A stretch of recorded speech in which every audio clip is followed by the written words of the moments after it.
here today with Matt Scantland. Matt, it's great to be in a recorded conversation with you. We've had a lot of really good, deep conversations, and I'm excited to spend time with you always. But to be able to have this conversation and share it with the audience is great. So thanks for doing it. Likewise, Brad. Really excited to be here. I feel like I've been listening for a long time and talking with you privately, and I'm so excited to have the conversation today. Thanks for doing this, and thanks for doing this generally. I really think you've done something important in our community, and I appreciate it. Well, thank you. I really appreciate that coming from you. And yeah, I hope it means something to people. It's funny, and I've talked about this. I just really enjoy being in deep conversation and learning about this shared experience that we're having. Being human beings in the world. And, I think that other people, get some value out of that, which makes me happy. As we were just talking before we got started about BJ Fogg, I mean, you and I can get going and talk about a lot of things and, the importance of the people that you Mm, surround yourself with and, the importance of being able to have meaningful conversations about anything, whether it's work or life or, all of the above, and be seen and heard and understood and comforted and supported, all of that just energetically does so much for somebody. So, again, it's you're one of those people in my life, and it's been great to be able to do that, with each other. And yeah, it's and then hopefully, you press record and people get something out of it. right, Yeah. right. Yeah, I think what you're doing is so important. You've had so many people that I admire tell their story, and I was thinking about this morning and thinking about how I wouldn't this is not something I would have done a couple of years ago. Mhm. And I think you putting these stories out there has helped everyone to unpeel a little bit. And Mhm. when they do that, we realize that deep down we're all the same people with the same dreams and desires. And I think that's just so important. Mhm. Yeah, I just had this conversation with a friend of mine this morning who's been through a lot and is starting to write about it. And it's healing, I think, to share yourself. Mhm. I think it's healing to do that. It has been for me, and then for others. I think it makes a difference. So anyway, let's talk about you. And thank you for saying that. And I want to start at the beginning and hear your kind of early childhood family dynamics. I think a lot of people know you in Columbus and across the country and beyond for a lot of things you're doing, and people might not know all the things that you do. But I don't know how many people know your full story, and so let's start at the beginning, and maybe you can just tell me a little bit about those early days. Yeah. Yeah. Well, I was born and raised here in Columbus, born in 1979, which puts me right between the Gen X and the millennials. And in some ways, I think not being part of one of those has maybe been a big influence on me, and maybe I'll come back to that. I'm an identical twin. My brother Pete is just a super, super important influence in my life. I have a sister, Susan, who is incredibly inspiring, and I've learned so much from her. And then two really great parents that believed in us and were so important to everything that we became and still are really important. And they're all of us here are here in Columbus, and that's a really special thing. I will come back to my childhood, but I also have a wife and two boys, 6 years old and 10 years old, and that's a really important part of who I am too. I know it is.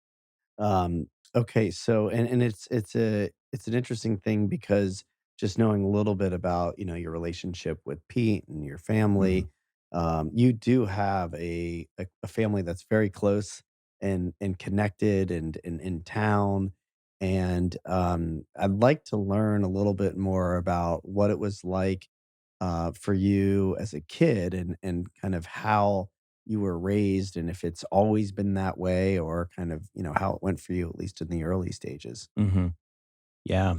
So, um, growing up, while I had so much support, I also had lots of challenges. I'm dyslexic.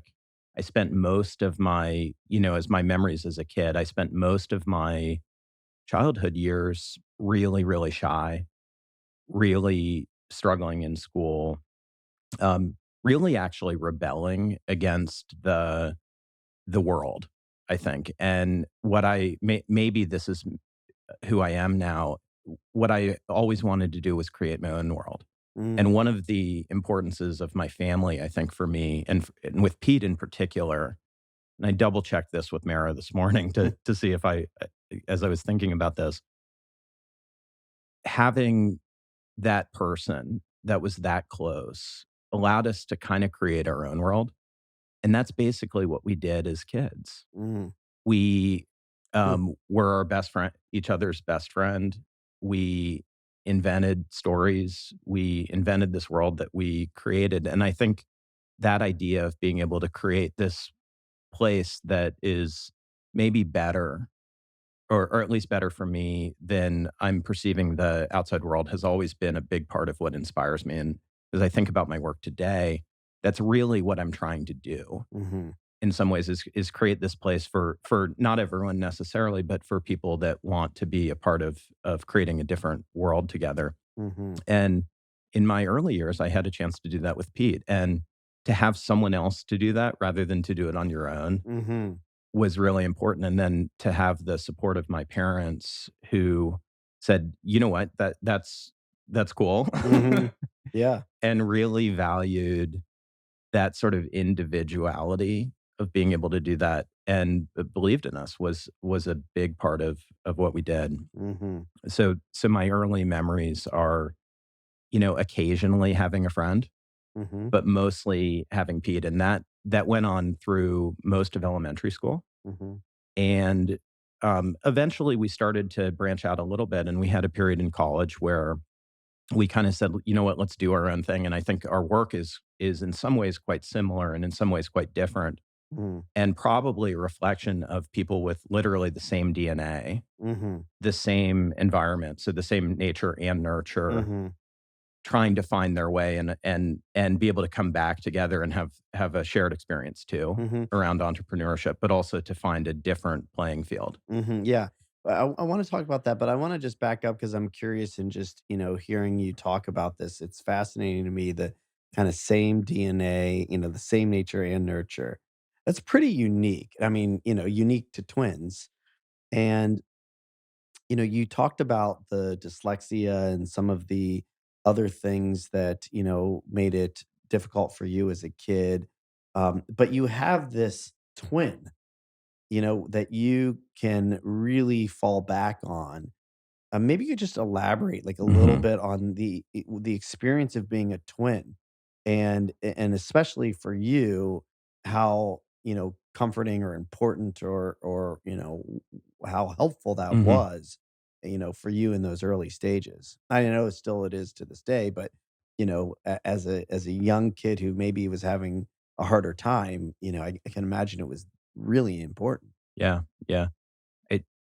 Maybe experiencing the world through the lens of dyslexia, or through the lens of, "Hey, I'm shy and I'm different than at least what I perceive the world to be," was, is a lonely place. And I have always empathized with the other people that have seen the world in that way. What was really unique about my experience is I had someone to say, "Okay, we don't necessarily love this idea of sort of get in line and do what you're told." And I think I'm probably diminishing the reality of what that was. And as I've matured, I've come to maybe a more positive experience of that. But as a young person, that's sort of how I saw school. Mhm. That's how I saw what you're supposed to do. Mhm. And to have someone to opt out of that with, and then to say, "Hey, what you're doing, by opting out and doing your own thing, that's not crazy. That's actually cool, and I'll do Mhm. it with you." Yeah. That's a superpower. Superpower, right? And then, your parents, uh, you sound like they were supportive of that too, which is like double superpower, right? Now you have got a sidekick and, like a support bubble that allows you to really, experiment with life outside of what, this typical normal structure is. And maybe you can just speak to your parents a little bit more and, who they were and, how, I don't know if this is in hindsight, if you've talked about it at Mhm. all, but, kind of how they were thinking about you as children. Yeah. Yeah. Um, so my g great question, and probably so many different layers to unpack.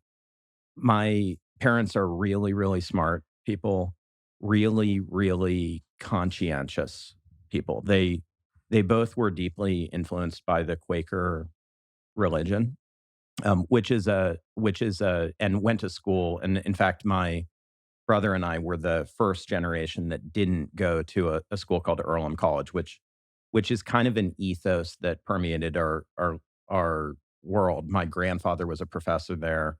My parents went there. My sister went there actually too. My dad is still involved. And the ethos of that um, that belief system, I would say, is colle- collectivism. And I wanna separate it maybe from the religious beliefs and instead from the values that I was raised as a kid, because it wasn't a deeply religious household, Mhm, but it was a deeply mhm, values-oriented household that deeply values-oriented household that, um, ended up creating a profound influence on me mhm, in positive and probably in retrospect, negative ways, and in some ways, my a big part of what I do today is a reaction to that. Loving some of it and embracing some of it, and maybe trying to find a new path for myself in some ways too. mhm, Um, but what I was taught was that we should give something back to the world, mhm, and I was taught that while there is value in creativity and individualism, there's also value in community, mhm, and doing the right thing matters. And but also a sense of, um, in some ways, maybe conformity, mhm, um, because my parents, grew up as progressive people at a progressive time, and that's a big part of that, movement as well, mhm, is, human rights and all of those things. And so growing up in that environment, I was, exposed to those values mhm, where, hard work is a big part of it, community is a big part of it, service mhm, or duty, which is a word that I've spent a lot of time thinking about over the years, and you and I have talked about a lot too. mhm, And all of those things were big influences. The most important thing perhaps that I had from my parents was that they believed in us mhm, and they supported us, and they did the thing that I now as a parent see as perhaps the hardest, which is they put an incredible amount of time into us. mhm, And that's, that time is the one thing we never get more of. And I'm just so inspired when I see the way that they spend their time, the mm, way they spent their time with me, when there could have been a lot of other things that would have been easier, mhm, especially, I was probably an unrewarding kid mm, for many years. The way that they just kept working with us mm. Boy, was that's really, really important. heartwarming, yeah, yeah. Um, okay, yeah, there's a lot there I'd like to unpack with you, and I really, get what you're saying when you talk about the values, not the religious aspect or piece, separating those things. Because I think oftentimes the values that are embodied in various religions are lost because of the religious Mm, piece, and there's a lot of value in religion if you just focus on the values, Um, and so, as you describe, the values, around community and even the part of your parents being conscientious and and, really spending time with their children, um, you know, believing in you. I mean, these are like home run values to have as a parent, Mhm. and to try to impart in your children. And you've talked about maybe just a little bit the benefits of growing up, in that belief system, and maybe some of the things that you had to later, unpack and rebel against or find your own path. And so, there's a lot there in religion and in, communities of high values and beliefs that can really, kind of land with some and not with others. And so, I'm kind of curious just to hear more about how that influenced you, but both good and bad, as you really are still in those, teenage years before you're, off to college and starting to, find your own way. But when you're under your parents' roof, and you're in those, elementary school and teenage years, and you're in a family system that is, really of high values, high beliefs, very conscientious about how they want to create the lives that you and your family have. What was that like for you? And was it something that at the time you appreciated, or that you were rebelling against? Tell me more about the experience of it. Mhm. Well, the governance that the kind of the governance unit of that belief system is the community meeting. And that's a place where the members of the community come together to make decisions. And it's inherently a non-hierarchical, egalitarian governance system. That's another way also of saying that mostly what you're doing is what other people decided. Mhm, And that I feel like in some ways, growing up as a kid, being an adult is actually a tension between what other people want and what you want yourself. mhm, And as a kid, many of the things that I think we were attracted to were the chance to go do what interested us. mhm, And be because we wanted to explore the world and get out of line and pursue our own path. And what that was expressed in many different ways. While I love physical activity and doing physical things, I remember not being able to wait until I could quit the team sports, mhm, right? It was like something that I looked forward to, a point in time here where I can stop doing that. At the same time, I loved to pursue things that allowed individual learning with other people, not necessarily just on my own, but with other people, but being able to go outside of the organization, so to speak. As a kid, I got really into bikes as an example, and mhm, spent most of my from middle school all the way through college, spent my years working at bike shops, mhm, which was a chance to. And if you have spent much time around bike shops, and fewer and fewer people these days have, because a lot of that's moved online, bike shops are this great community of people that I just think are interesting. mhm, And one of the really cool things as a kid was being able to basically hang out with young adults mm, at bike shops and, build stuff and try stuff and go hang out on campus mhm, and go camping mhm, in on the weekends and explore. mhm, And that was an incredible thing, and my parents supported me in doing that. I remember my first job at a bike shop, I became a good bike mechanic, but a lot younger than most people thought you should be a bike mechanic. And so I remember my mom spending hours and hours and hours figuring out how to get around the work permit rules for for me to have a job legally at a bike shop. And so they supported me in doing that, and I loved the opportunity to basically learn on my own. mhm, And all of my hobbies today, I'm still really into that kind of stuff. mhm, All of my hobbies today, one way I hadn't realized this until relatively recently, but they're really nichey things. mhm, mhm, Yeah. cave exploration. And in a way, I think maybe what I'm trying to do subconsciously Mhm. is find the because I haven't wanted to be in a box, I haven't wanted to define myself by one identity, but yet we live in a world where that's generally what's expected and what we do. So I've been trying to find kind of the smallest atomic unit that I can be a part of. Mm. Fascinating, yeah. I mean, I was thinking about that, as I, was listening to you talk, and I know you. You are, unique. In my life, there are many others like you, in that you have a desire to really go really deep into whatever it is that you're into. Mhm, And you've told me in the past about bike shops, and your love of bikes, and the kind of culture of it. And I know about the cave exploration, which we'll talk about. And whether it be in business or anything that you're involved in, if you're going to do it, you really want to understand it, know it, excel at a very high level.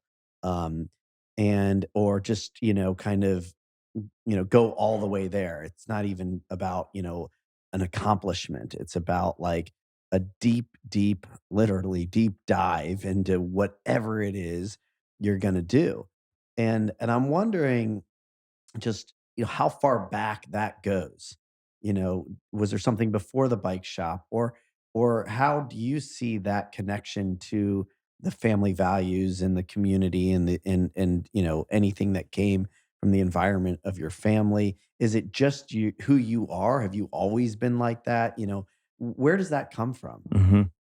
Yeah, as I think about the family values and what I learned from my parents on this, and you're right, what I like to do is sort of go really, really deep Hmm. and learn, Hmm. and then work really hard at climbing that learning curve and trying and try to add something to that community, and I do think that came from my parents, Hmm. and it's that value of hard work, of really recognizing that to do anything well enough is simply hard, Hmm. and it simply takes a lot of time, and one of the things I do think about my place in the world today is being one of the people that's willing to do what it takes to try to advance something. Hmm. And if you look around the world, this water bottle Hmm. probably probably a lot of people involved in creating it, but at the end of the day, someone took ownership of getting this thing into our hands Hmm. with coherency around the design Hmm. and an economic model that works and the right colors. Hmm. And there's so many things that went into that, and it was a lot of work. And one of the ways that I've tried to make my mark on the world has been to just say, I'm willing to be one of the people that does the work, that does that. And my parents taught me that starting in school, Hmm. where if you're gonna learn, and I had to learn this as a dyslexic kid, to it is basically you just need to do the work. Hmm. And a big part of getting through that, and I think I've essentially, I don't want to say that there are my kids are dyslexic too, and I don't wanna say that there are incredible challenges there, but I think I sort of reversed dyslexia through that work, Hmm. through the support of my parents, Mm. through, eventually just working on it and Mhm. recognizing that we don't need to accept our limitations. We can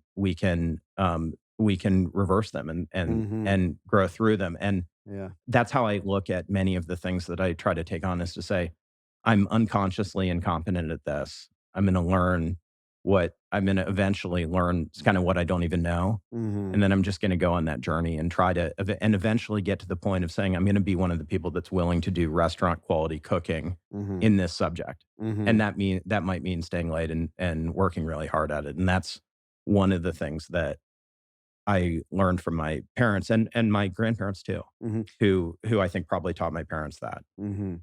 Well, okay, let me ask you this, because I've actually been thinking a lot about this for myself, and I agree with you. I've had the learning that I could learn a lot of things that I never thought I could. And, for me, that, is clearly attached to how I was raised and some things that I told myself and maybe things that I had heard, but ultimately I decided were true. Like, for example, and a lot of people do this. They'll say like, "I'm not artistic," or Mm, "I'm not musically inclined," or "I can't hear the music the way he does," um, and especially around creativity. That seems to be where people really start to tell those stories.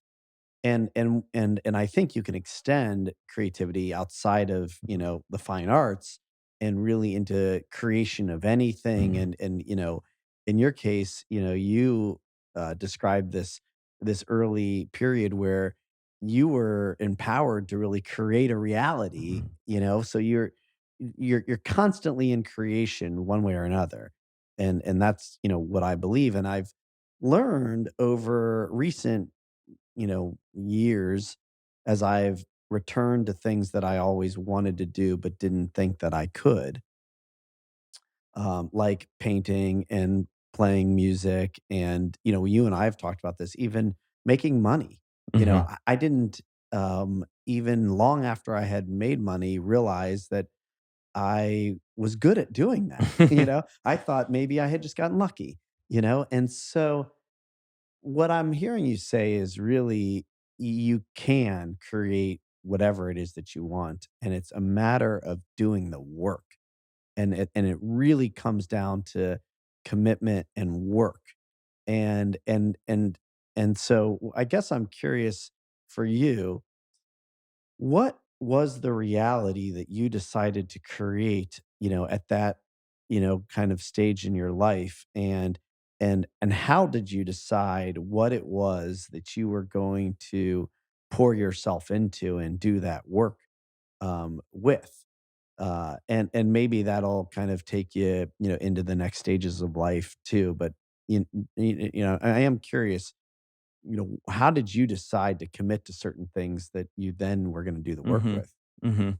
Yeah, I think you're right on, and I think what you have said about creations is beautiful and true, because I really, if there's one identity that I have had for myself, it's been to not have a fixed identity, Mhm, and to to recognize that coupling basically mindset with work, we can become anything we wanna be. mhm, And, I'll relate this to our new company, which is really around the idea that we are not defined, that health is not a fate, mhm, that we can manifest the expression of our health or our sickness largely through our own behavior. And that concept in so many ways, whether it's health or whether it's the work that we do or whether it's the relationships that we have or whether it's the hobbies that we engage in, I really believe in this idea of being able to chart our own way and not being limited by how we were born. And in fact, I think that's this universal, beautiful idea, because so much of human progress has come from when we do not necessarily have to have the lives that were defined by our parents, mhm, whether that's class or social equity or skill or genetics. And that's just, I think, such a hopeful idea. And I've tried to live, that's been the motivator for me throughout my life, and the motivator of my work too, because what we're really trying to do in our work, the businesses or the organizations that we create, the projects that I do, the cave exploration project, is basically to say, hey, we can do it. We believe that people can do so much more than the world thinks that they can, mhm. Boy, and we're gonna be the place that does that. And that really I've tried to say, "Let me be a pillar of that yeah, in my own life." yeah.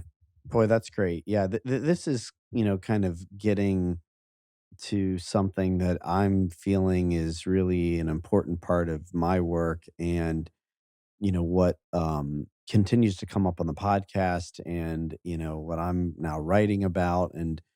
and really seeing over and over and over again, which is that our lives really can be learned from and used to create in the world, as a expression of ourselves to serve other people. Mm, And that's exactly what I'm hearing you say. And I want to talk about and health. I want to just back up before we do that, but I do want to say, because I don't want to lose track of this thought. Our youngest son was born with a vision impairment, and he's lived with it pretty much as is for the last 16 years. And recently, I learned about something called vision therapy, mm, which is really getting to what you're talking about, which is that we don't necessarily have to be attached to an identity. And there is a really fascinating thing emerging around kind of the mindset and and health, yeah. and that things that we have been told couldn't be fixed or improved or changed, in fact, maybe can, in ways that are really outside of the traditional medical Mhm, system. And sadly, those things are often really discarded as like less than, mhm, right? They're not really academically valued. They're not necessarily, I don't know, published in the same places, um, I know you know what I mean, yeah. and so it makes it even harder for what really actually might be going on, and actually the real root issue, Mhm, to come to the forefront.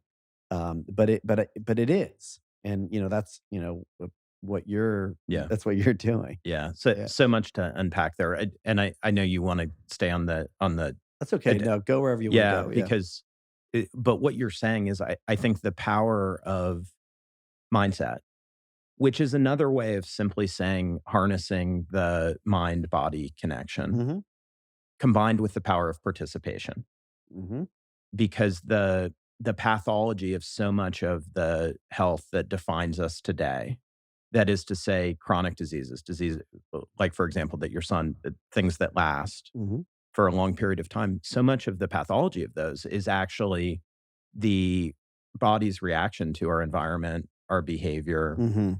and and yet we're frequently finding ourselves in a healthcare system that doesn't have the tools or the time to address the behavior in the environment. Hmm. And that's not I think there can be an almost a tyranny of evidence where there's lots of ways that evidence get created generally around the economic value of the thing that might be being described. And there are lots of these things that we've known for the doctors know have known work for thousands of years Hmm. that don't have the formal evidence base because there hasn't been the economic value.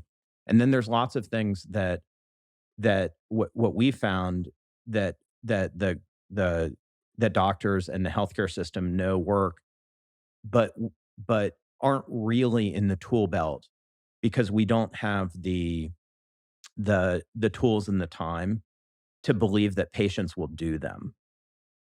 And so much of what I think that we're trying to bring to the world is actually about the belief that people will participate if we help them. Hmm. Part of that is motivation. Hmm. Part of that is simply being told, "Hey, this isn't that you've gone through your life thinking that this is something Hmm. that is gonna define you."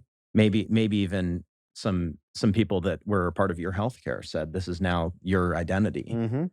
And it doesn't have to be that. And so it starts there, but then it goes to, and we were mentioning BJ Fogg, it goes to making that change easier, right? Because if you combine motivation or mindset with making it easier, you get behavior that used to not happen. And one of the things that's been the most surprising to me in the work that we're doing now at AndHealth has been that when we say, hey, 80% of most of these chronic illnesses, 80% of the achievable outcome is actually the behavior environment of the patient. That's actually no longer even controversial. And I Mhm. think we're at the very forefront of a renaissance in our healthcare system Mhm. of recognizing that. What's still relatively controversial is whether patients will change. Mhm. And my experience has been that of the about 1,000,000 doctors in this country, there probably isn't a single one of them that doesn't wanna help people. And doctors are pretty smart, and they learn what works. Mhm. And if I'm a doctor that has largely been part of a system that can't provide the tools or the time to help patients to participate in their behavior, I have a different set of tools. Mhm. And so and what doctors we have found know will relatively reliably work in a world where I'm going to see the patient once every 18 months is writing a prescription, Mhm. right? Because 18 months from now, it's likely that the patient comes back and they're going to be taking that prescription. If I try to have a conversation with the patient about nutrition or about sleep or managing stress or addressing almost any other root cause, a musculoskeletal issue, a a fatigue issue, if I try to have that discussion with the patient, because the patient isn't going to be supported, the chances that they come back 18 months from now having magically adopted all of the behaviors that would need to be achieved to deliver on that aspiration, that's all the time I really have for, the chances are pretty low. Mhm. And so as a rational person that's actually trying to do the best I can with what I have, that's my tool. Yeah. And so it's really about giving those tools to people. Mhm. Yeah, it is an interesting thing, um, because you make a good point about, the participation and the patient. Will the patient participate in a way that actually has them doing the work? I mean, we were talking about hard work, Yeah. right? It's pretty common sense that people know about, what to do for diet and, exercise and sleep even at like a very base level, right? I mean, sure, there's all sorts of food sensitivities Mhm.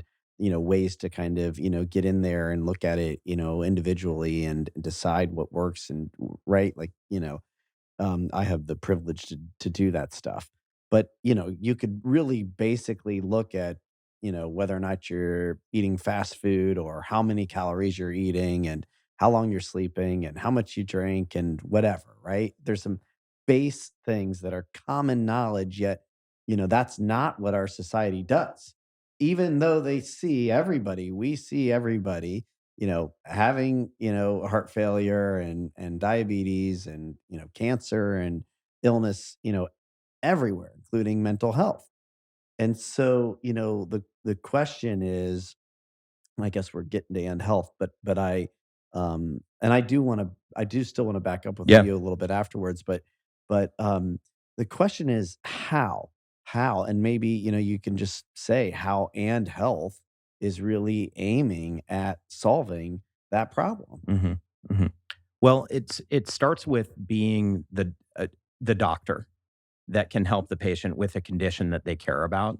And so the way that we launched was to start with conditions that are associated with really high motivation of patients. And one of the major motivators of is pain, but also a lack of access and a lack of success in the healthcare services that patients have experienced before. And that's why we started with migraine, which is a neurological condition that impacts 40 million people. It historically, most of those 40 million people, if you asked them what their experience has been, they would say, I have been dismissed. I haven't been able to get the help that I need. And the reason is that they're living in effect, no matter who you are or where you live, you're essentially living in a care desert because for those 40 million people, there's 2,000 headache specialists. And so we start by solving access. And we provide access to a great specialist that understands how to achieve the standard of care for that condition. That allows us to write prescriptions, to do imaging, to do labs. But then we go beyond that.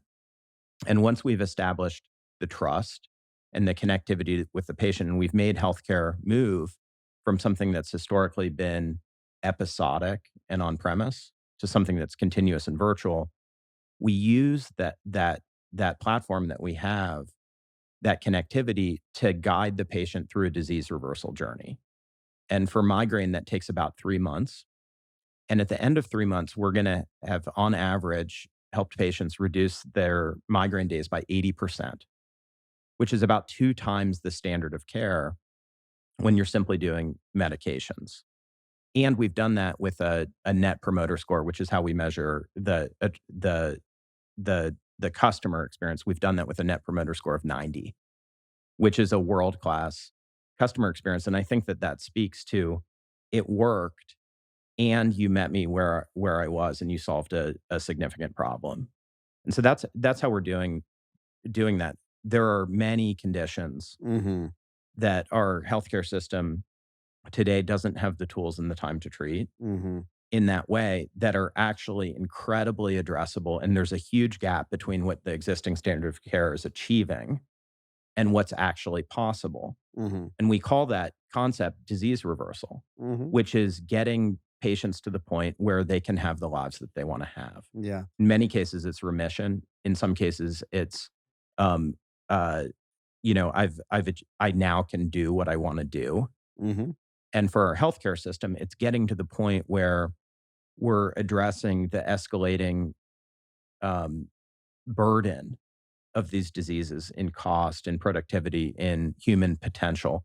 We're addressing that growing burden, not by trying to restrict access to care, which has historically been what financial sponsors of our healthcare system really do as a way to restrict the escalation of that burden.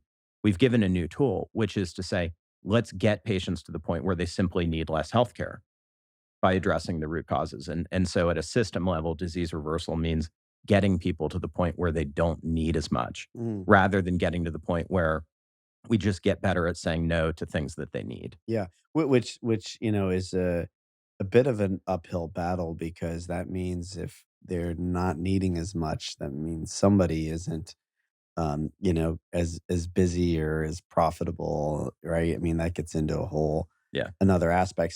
So I have some questions around the kind of mental health side of this, but I want to back up and just really outline your path to Yeah. this, Yeah. right? Because I can see the connectivity already to this idea that you could create your own world, right? Really, I mean, that's what you're now doing over here, where it's like, well, wait a minute, we could create a world that's very different than the one that we're living in, where we reverse disease, we prevent disease, we treat people differently. I mean, it's a whole new world and a better one, really.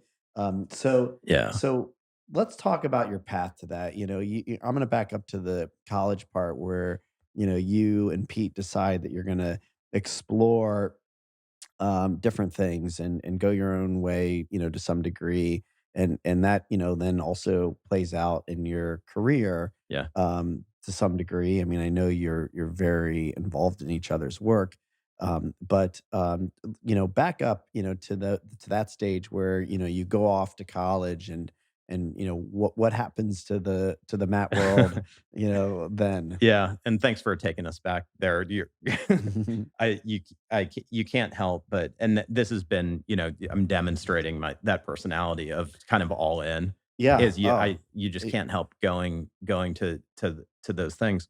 Well, it's just because you love it and you're passionate about it, Exactly. and that's what's gonna come up for you, you know? Exactly. Yeah. And it's my favorite hobby right now. Yeah, yeah, I got it. I got it. I get it. I love Yeah. hearing you talk about it. Yeah. Yeah, but going back to college, so when I got to college, I, um, I had had a couple of different experiences. I'd had a what I would describe as a pretty negative school experience. Um, Partly my own immaturity in a failure to recognize that part of life is just, until you can, part of life is sometimes going with the flow. And that I now recognize that part of that school experience was needlessly challenging, but also part of it was that I wasn't able to define my own path. And so when I got to college, I really adopted a new mindset. And I said, you know what? I'm here. I'm going to do the best that I can. And the greater variety of options that I have is going to allow me to do a little bit less in line and a little bit more charting my own path. And so I went to Ohio State.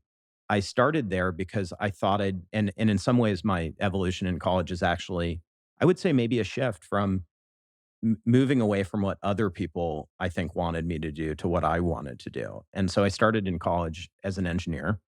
And the reason I started as an engineer was partly I was probably pretty good at that stuff, or at least people thought I'd be pretty good at that stuff. My grandfather had been a civil engineer, and we didn't talk about him, but my mom's dad, he started an engineering firm that is still exists, is in Cincinnati. It's called KZF. They do really cool, mostly civic work, a lot with UC. They did the Contemporary Art Center in Cincinnati. He was a huge influence on me, and while I talk about we talked about the upbringing with my parents, almost everything I said about them, I would say about him Mhm. too. But he really, really wanted me to be an engineer. And I remember college visits and him coming up here and wanting to go see the engineering building. He lived in Cincinnati, so it wasn't he spent a fair amount of time here. And so I started in engineering, and before long, I realized that while I liked some parts of engineering, it wasn't actually what I was truly interested in studying, but I was good at the science. And so and at that point, I was also getting really good grades. And one of the things that happens when you start getting really good grades in college is people start talking to you about going to grad school. Mhm. And so I remember I switched over and I said, "Okay, I'm gonna become an MD, PhD. I'm gonna be a doctor that also does research." And I had a research project on West Campus with funding. I had an office over there, and I sort of went all in Mhm. on that. And I remember, my colleagues today call this my the fish dust moment. I remember at some point being in the lab and, I was doing research on it's almost, it would take too long to get exactly what my research was on. But basically what I was doing is I was taking fish that had been ground up, and I was bombing it in a calorimeter to determine the energy density of it. Hmm. And I'm covered in fish dust, and it's 2 in the morning, and my friends are having a party on campus. And I'm in a lab on West Campus. Uh-huh. And I just had this moment of seeing my whole world narrowing down to a pinprick, because as you become more and more specialized, and I value this, the world needs this, Yeah. but it wasn't me. Yeah. And so, I am just zooming in 1,000% to this one thing, and Yeah. I said, "Gosh, that's not what I'm gonna do." So, okay, so now I'm gonna do more of the doctor part, and so I started to think about that. I took the MCAT, and then another setback happened.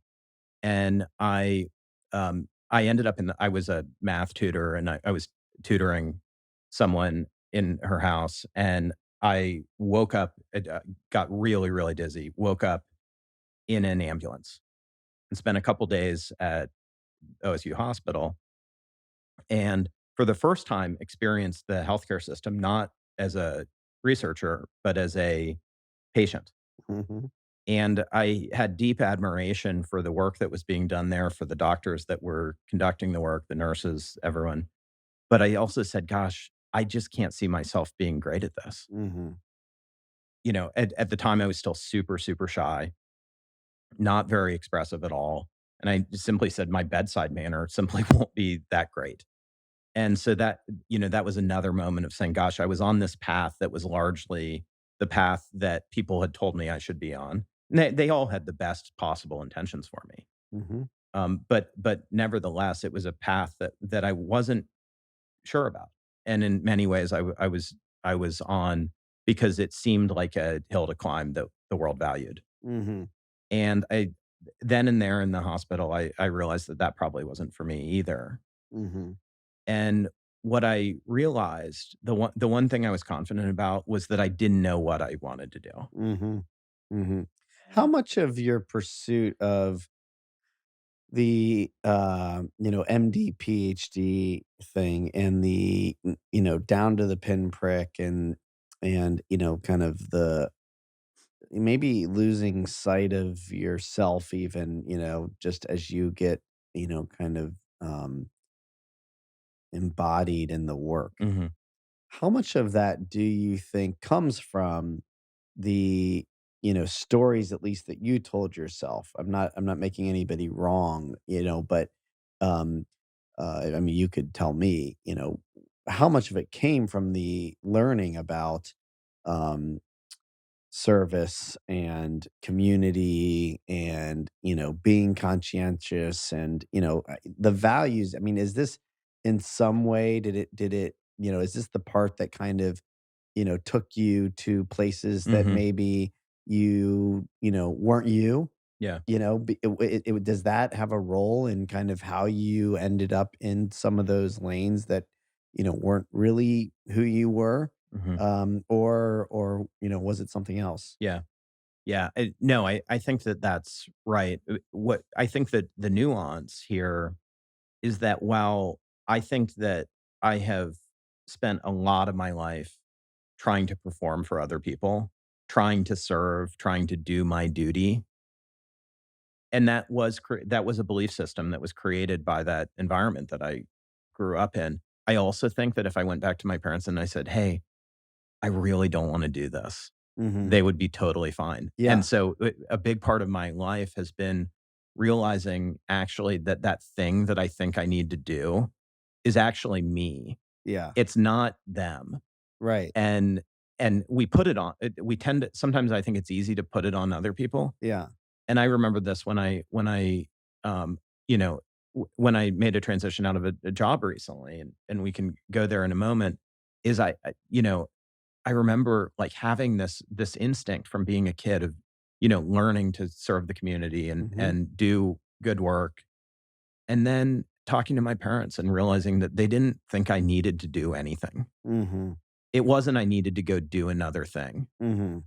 and realizing and in a way that was kind of the master stroke in realizing that all of those things that you th that really were the shadows of the strengths, I think, in many ways in my life, all of those things were in my head. Mhm. And this was one of those examples where, you know, I changed my mind about what I was gonna do.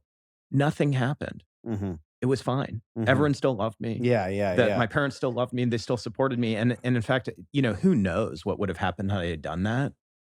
Who kn maybe things would have been even better, but they've been pretty good. Yeah, right. Right, right, right. And it's like it Yeah. I think that's a really important point, because it is nuanced. Yeah. The conditioning and the environment and, the intentions might be, pure, but certain things get said or heard or absorbed, and we make them mean a lot. Mhm. And we can really end up having that uh, take over our lives. And yet, at the end of the day, and Katie really, is challenged me on this quite a bit. We have choice, Mhm. and I maintain, but it's not that easy. I Mhm. mean, if it were, everybody would do it. And this does kind of take us back to the and health conversation. You know, you're right. We do have a tendency to blame or to put it on others, when at the end of the day, really, it is, yours, and it's a matter of having the strength, the courage, the clarity, the, motivation, whatever, everything that it takes to actually move into, yourself and do the work that you can and probably should do. Um, Yeah. but it's hard. It's It's hard. hard, It's hard, but so important because no work is done more poorly than work that's done as a favor. Mhm. And if and in a way, when we're on someone else's path, whether it's our parents or a teachers or the expectations of others, we're doing the world a favor and we're bringing the mindset that I'm not here because I want to, I'm here because I have to. And that removes the generosity and the love and the heart from the work. Mhm. And so, if you care about doing good work, and ultimately I realized I do care about doing good work, that's not my parents. they taught me the value of it. They helped me and supported me when I wasn't doing good work. But coming back and doing what I'm doing now was my choice. Mhm. And it was really important that I got to the point where that I stared into the abyss long enough it wi and got beyond the expectations of others that I needed to wake up one day and go, "There's nothing I wanna do more than climb that hill again, Mhm. building a new company." And if you skip that, and now you're doing it for someone else, you can't bring the love to it. Yeah. I feel honored to have watched you move through that. And, um, and I think, in the interest of time, I think it kind of works out well because, um, I actually don't think that, we need to spend a lot of time on Cover My Meds. But I don't wanna, Yeah, entirely skip over it either. I mean, yeah, you created a multi-billion dollar organization that, really was transformative in a lot of ways and, had a huge impact on you and your life. And, that's, maybe what a lot of people know you for. And, so I don't wanna skip over it, but I do really wanna focus on this piece here, which is the how you moved from that to AndHealth and mm, kind of that period in between.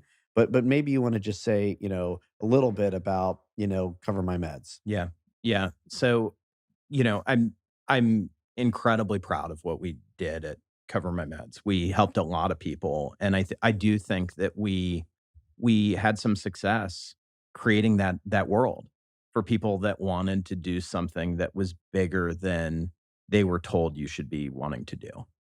And in that way, I think about it as, I'm proud of what the company did, but I'm really especially proud of how. And it wasn't just me. One of the incredible things that I learned at Cover My Meds was the value of being on a journey with people that you care about. And as Yeah. I think about really charting the future of my life, it's really how can I be on an adventure with people that I care about, doing something that's really important. But in some ways also as I look at the business, it was the ultimate how. A lot of the innovation was around how do you do this thing?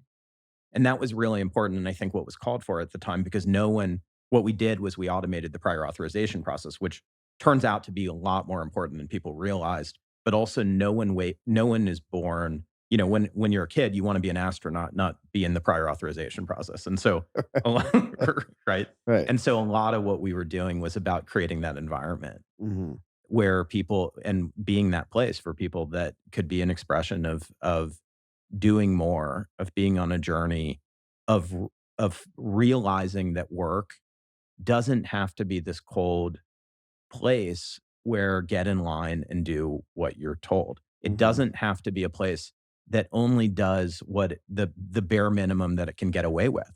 It can bring a humanity or a generosity to the way that we interact with customers, with partners, with employees, with the whole industry. Mhm. And that those are ideas that not just me, but I had the privilege of my dad joined us really early on. I had Mhm. a chance to work with him, and many of these were ideas that he helped shared.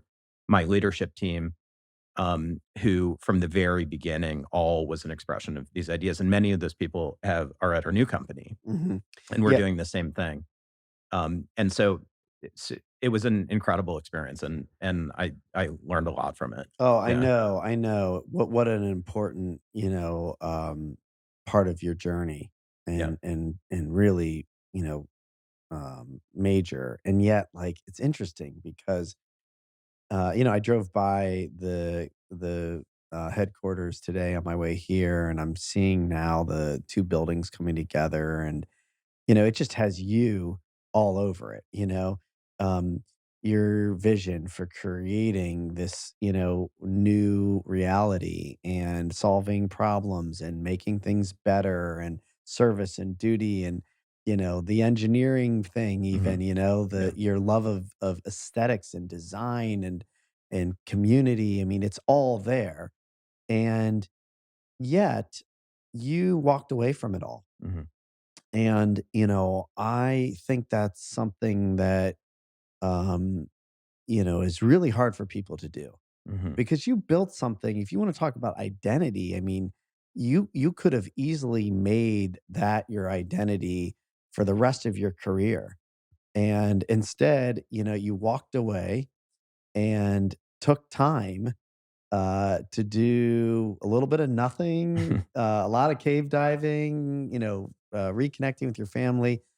Just talk a little bit about the decision to walk away from it, and, how that period of your life, was really important for you to come to the realization that you did want to get back in and do it again. Mhm. Yeah. Yeah. It it took me a while after when we sold the business, the it I even at that point, I knew how important mindset was. And so I said, "You know what? I have a job to do. We've made a commitment about to our people that work here, to our partners about what we're gonna do." And I said, "I'm just gonna do this work and see how it goes." But at a certain point, and it wasn't that long after the deal, I just knew that that wasn't my highest calling anymore. And, you know, one of the things I've learned to do is to pay attention to how I feel when I'm doing the work. If I'm pushing an idea I no longer believe in, I realize the idea isn't good yet. If I'm trying to create energy in my own self about something, it's just not me anymore. And at a certain point, I started to realize that, and I think I could diagnose it in a lot of ways, but maybe the I'll call it an ugly, maybe. The ugly reality is that part of and the conceit of creating this world is that it also does have to kind of be mine. And I want it to be a part of I want it to be mine in the sense that I'm with people who I know deeply share those values or and the vision around what world we're trying to create. And at a certain point, once you've sold a business to a very large company, you just simply have to say objectively, the reality is that it's not ours anymore. Mhm. Yeah. And I don't judge. I don't. In fact, one of the great learning moments for me was to let it go and to say Mhm. there's a profound beauty in this not being ours anymore. Mhm. And whether it thrives or whether it doesn't, that's actually part of life. Mhm. And in fact, the space that is there for those of us that create new, it almost needs to be a part of life. And Mhm. sometime and so I eventually I eventually learned to let go Yeah. and to say, you know what, rather than and I was just fighting and fighting and fighting, and rather than doing that, I just said, you know what, this thing can go two ways. It can do incredibly well, and that's awesome. It can be like a star exploding where a couple thousand amazing people that did something special go out into the world and go make their mark. And Mm. both we win both ways. Mhm. And so that allowed me to go. Mhm. And it took a while. Yeah. It was hard.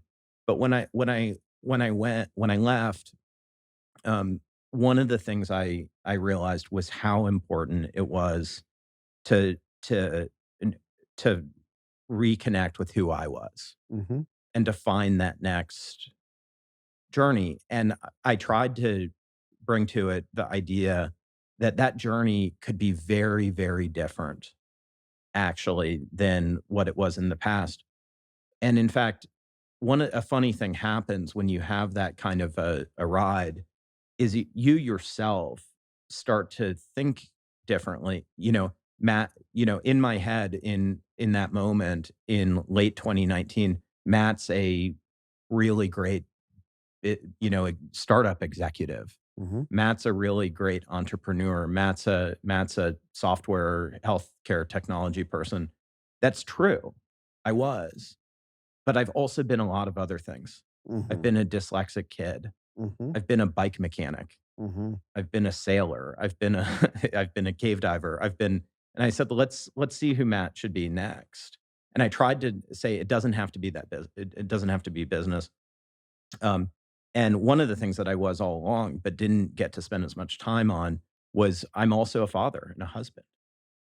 And in fact, one of the things that we don't talk, I think, probably enough about entrepreneurship is the cost of it to those that we love and that love us, who really at a certain point we can say whether this is right or not, but they, at least in my journey, and I see a lot, they take second place.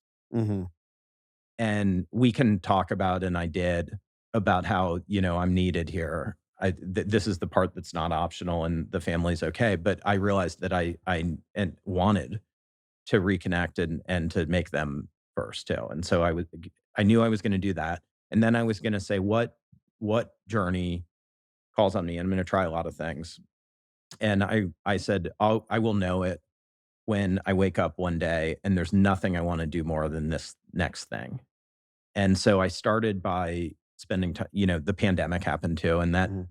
that probably changed the character of this journey a lot, Mhm. because many of the things that I was planning on doing, I wasn't able to do. I could Mhm. see myself traveling all over the world. I could Mhm. see myself doing a bunch of stuff. I thought I was gonna do a cave exploration project somewhere in the world, as an example, and all of a sudden, I was in Mexico and couldn't leave, Mhm. and that was at the beginning of 2020, and I was down there with the friends that I dive with, and we said, "You know what? Um, let's explore the property here where we live." Mhm. And that ended up being an incredible journey. And I tried to be open to that, to saying, maybe I'll do this forever. Mhm. Maybe I'll be a cave explorer. Maybe that's the next thing. And I ended up realizing that while I love it, and in fact, it's one of the few things I love more in year 11 than I did in year one, Mhm. it's not the thing that I want to do full time Yeah. forever. What I ended up realizing, really, and it took a long time, I was more tired at month 4 than I was at month 1, because it simply took that long for the adrenaline Mhm. to wear off. Mm. But eventually, and it was probably about fall of 9 months in or so, I started to remember what it was I loved so much about entrepreneurship and about business. It's really the ultimate game Mm. for me of learning, and it's an infinite game in the sense that we can always learn more. It's so complex and nuancy.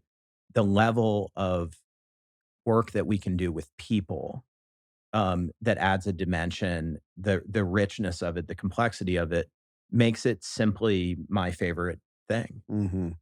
And I eventually got to the point where I woke up and truly said, "There's simply nothing I'd rather do than build another business." Yeah. And I'd been dreaming about, I kind of already knew what that would be, actually, because going for 10 years, I'd been thinking about what ended up becoming AndHealth, Mhm. and pretty early on, I was able to get started with some folks that have helped us build this, and they dramatically improved my thinking Mhm. about it and shaped it. But I kinda knew this idea of, we're gonna help people to participate in their healthcare by recognizing that we can have the life we want, rather than the life rather than the fate, was the core idea that inspired me. And today we have a company now of people that, to a person, probably, that's their belief too. And Mhm. so it was just a matter of finding those people that also cared about that. Yeah, I remember just, you kind of moving through all of that, and one of the things that really stuck with me, the couple things, one you just said, which was the realization that you just loved entrepreneurship and that you just loved building companies. And that I remember when you told me that, it was so clear. You were so clear about it. You were like unapologetic. I love doing that. I want to do that again. And there was something really nice about it because it wasn't, coming from a place of need or, like, unfinished business or, proving yourself again and any of that stuff, which, I know, you, probably, had to, decide, where am I actually Yeah, coming from? What's my come from on this? And when you landed, it was so clear that it was like, I just what I love to do. This is like the thing I love to do the most. I think those were your actual words, like, yeah. there's nothing more I'd love to do than this." And so that was, really, inspiring to see, and also, just energetically, it was, like, very telling, like, that this is it, Mhm. And then, the idea that you could do it all differently, Mhm. You could take all the good, all the bad, all the learning, everything that came from your entire life, but really from your career and your business experience at, CMM, you could take all of that and now do this thing exactly the way you wanted to do it, Yeah. you know, with the foundational tools, the organizational structure, the people, the passion, the purpose. And I remember you know, really getting that clarity that in fact, the way that you could love this even more is by doing it without all of the friction that existed in the past, Yeah. as much as possible. And and that was super cool, Mhm. to see. And I think it's not a coincidence that, you are now doing something that is huge and potentially massively transformative, and that you love doing it, Yeah. and you're working differently too. Yeah. You're able to still do the cave diving project. You're able to still have time with your family. You're able to still travel. I mean, that's part of the learning that Mhm. you could do it differently. Yeah. Yeah, but I think that's totally right. One of the great things about this next business has been it's really the first business where what we're doing, where I really started with that. Our first business was a consulting company. Definitionally, that's a business about doing what someone else pays you to do. Then our next business was about recognizing a need and building a solution around that, and again, it wasn't a need that we wanted to necessarily to solve, although we eventually learned about the value of solving it. This is the first business where it was really where what itself wasn't a compromise.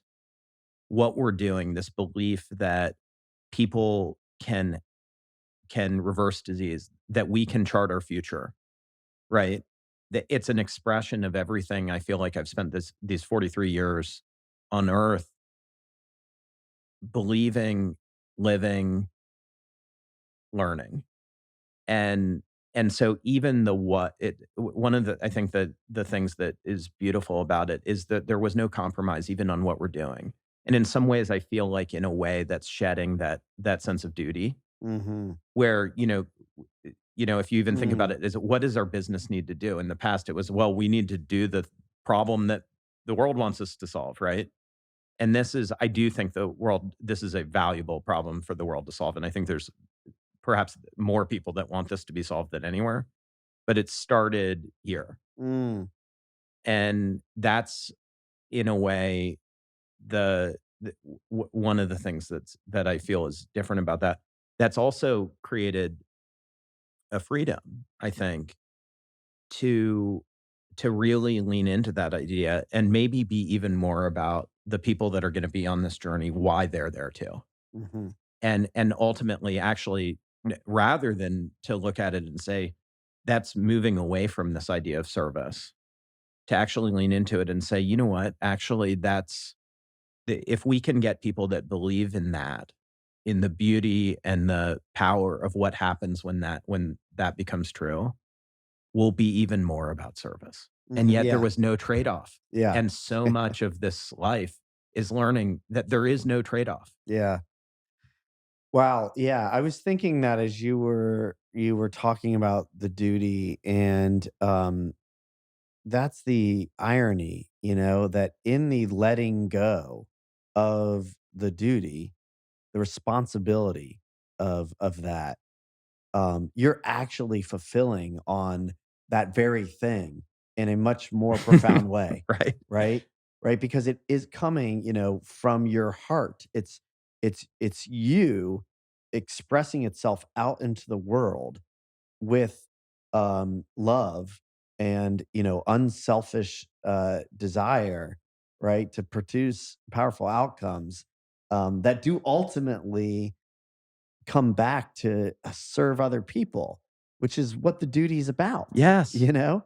And so it's a fascinating thing to hold on to it, but to let the kind of, I don't know, the responsibility of it, um, and just sort of keep it in the in the field and focus on the expression, and let that, kind of unfold in a way that you can trust Mhm. is going to fulfill upon what it is that you really care most about, Yeah. and so that's really really cool to see, and yeah, I'm excited to watch that, continue to unfold. There's so much more that we could talk about, and we could do this again, and we should, Yeah. Yeah. because I am curious to hear more about kind of the mental health aspect of this, and getting underneath, the I just spent some time with Gabor Mate, and just Mm. the constant clarity that I'm getting around, like, the deep kind of sticky stuff, that gets stuck, and how that ends up impacting our health, and we didn't really talk about the cave diving, and I can't wait to get my arms around your book, and I know there's a lot there. So just in the interest of time, I'm going to let you take it and run, and include anything that you want to make sure we talk about, on this episode. Yeah, yeah. Well, Brett, thank you for doing this. It's been overdue, and I'd love to come back and spend more time. I think I'm not sure there's any one thing to cover other than to just say I think that what you're doing here is important, and it was an honor to get a chance to share a little bit of this, and really to to share a little bit about my life, but also to get a chance to express the admiration that I have for the other people that are doing this work and are on these journeys with us. And so it's been super fun. Thanks for doing it with me. Oh, cool. Yeah. Um, yeah, one of the things I actually was just listening to a podcast on my way here, and the guest had been on 4 other times. And I've had a Yeah, couple chat. yeah, chat, Chat's and one of my favorites. Yeah. yeah, and And what you just did with Amy was so awesome. She's yeah. such a great, Oh, great man, person. Yeah. she's awesome, and I started thinking, like, well, why, first of all, I kind of just made all of this up, and so I can keep doing that and keep creating it in a way that, very much like you, and I think it's why, we're friends, is because we like this idea of, coloring outside the lines and creating our own realities, and, why not? And so, I've been getting this download that, like, I need to just, keep talking to the people that, I wanna keep talking to, Yeah. that there's so much more to talk about, and I think people like that, so we'll do it again. Yeah. Yeah. And it's been a fun one for me. One of the things I tried to do is, that historically I viewed media and do I need to go out and talk the company? And do I need to stay on message? And one of the things I really appreciate about what you're doing is that you've found an avenue where people don't feel like they need to do that. And this may be the first time that I've come and I've spent that much time on my kids. And one of the things I've been trying to work on has been sorry, not on my kids, on myself as a kid. Mhm. And one of the things I've been trying to work on is to say, that, you know what, actually I am when asked, I'm happy to share. Mhm. And, that's been one of the growth opportunities for me is to say, you know what, you actually can be a part your story can be shared. Yeah. And, one of I think the shadows of this idea of duty is that you're not allowed to stick out. Mhm. You're not allowed to stand up. You're not allowed to and so the work that you're doing, I think doing this and helping the world collectively, helping adults really Mhm. actually because kids actually love this, right? When my mom, my dad, right? There's a self-centeredness to being a kid that actually is also beautiful. Mhm. And as adults, we eventually, I think we still have some of that in us, Mhm. but we've been taught that it's not okay Mhm. to have your own needs. Yeah. Boy, that's true, and I really get what you're saying and agree, Yeah. and yet, and I think this is a perfect place to land, you stand out, Um, but what you're really doing is showing how you're just like everybody else, Yes. right? And so, it's similar to the, last, conversation we just had about, duty, right? And what really hit me, and I've seen it, but just hearing you say it today, the letting go. There's so much there in just the letting go, that in letting go and sharing yourself, you can stand out, but really just normalize your life for yourself and for other people. Yeah. And, it just seems to be, a common, theme here that I think is really important. So, Yeah. And something I think to learn from young people, and because one of the things I think we can learn from young people is that they have the same dreams and desires that we do, usually with better technology and or a different way of thinking about it, right? To they want to accomplish something, but maybe they want a better company to accomplish it in. They want to dance, but they have uh, better music to dance to. They want to love, but maybe they want a different institution. And same thing with kids, right? They actually have the same need that we have. They just don't know that they're not allowed to have it yet. mhm. And so I have appreciated the chance to explore this with you. And Yeah. it's been a growth opportunity for me to do that. So thank you. Well, thank you. Thanks for sharing yourself. And yeah, there's so much more. I mean, I could do this for hours. So we'll have you back, Yeah, let's and do it. I just appreciate your friendship and you taking the time to share your story today. Yeah. So thanks.